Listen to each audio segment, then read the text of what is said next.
Hello বন্ধুরা, এই যে দেখো, শুভ শনিবারের শুভ সকাল।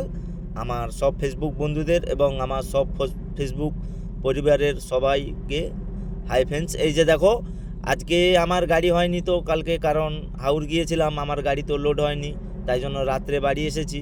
এই যে দেখো বন্ধুরা, সোনাইকে নিয়ে আমি বসে আছি আমার জেঠু বাড়িতে, কারণ সোনাইয়ের মা সোনাইয়ের দিদিকে স্কুল দিতে গিয়েছে, তাই জন্য সোনাইকে আমার কাছে রেখে গেছে। এই যে দেখো বন্ধুরা, সোনাইকে নিয়ে বসে আছি এবং সৌমিত্রর ছেলে এসেছে, ছেলেকে নিয়ে আমি বসে আছি। ভাবলাম ও দুজন যখন এসেছে, আমি ওদের আজকে একটা ব্লগ করি। এই যে দেখো বন্ধুরা, সৌমিত্রর ছেলে 15 দিনের বড়, আমার সোনাই 15 দিনের ছোট। বন্ধুরা এই যে দেখো, দুজন কিভাবে খেলি করতেছে।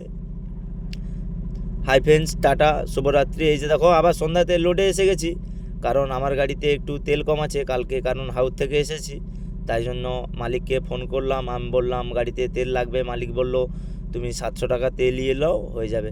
তাই জন্য আমি ভাবলাম 700 টাকা তেল ভরে নেই। এই যে দেখো বন্ধুরা, শ্রীরামপুর তেল পাম্পে দাঁড়িয়েছি, কারণ এই যে গাড়ির ঢাকনা খুলতেছি তেল দেবো বলে। যেই দাদা তেল দিবে এসেছে, ও আমাকে বলল তুমি ভিডিও করছো? আমি বললাম হ্যাঁ।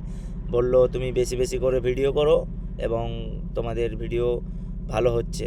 এই যে দেখো বন্ধুরা, আমাদের গাড়িতে তেল নিচ্ছি, কারণ এখনই আমরা লোডে যাব। আমাদের লোড হবে আজকে কালোয়েতে, আমরা বরফ কারখানায় যেয়ে জল করব, ওখানে জল করে তারপরে আমরা লোডে চলে যাব।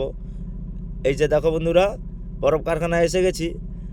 কাকাকে বললাম তুমি আমাদেরকে আজকে একটা বরফ খাওয়াও। কাকা বলল এখন শীতের দিন তো, তাই জন্য এখনই বরফ নেই, কারণ গরমকালেতে আসলে কাকা আমাদেরকে একটা করে পেপসি খাওয়ায়, তাই জন্য আমি বললাম। কাকা বলল এখন শীতকাল। এই যে দেখো বন্ধুরা, আমি কাকার দোকানের ভিতরে ঢুকে একটা ব্লগ করলাম। ভাবলাম আমি একটা এই যে কাকার দোকানের ভিতর থেকে আজকে একটা ভিডিও করি। এইটা বরফ কারখানা, এখানে সব রকমই বরফ পাওয়া যায়। Hi friends.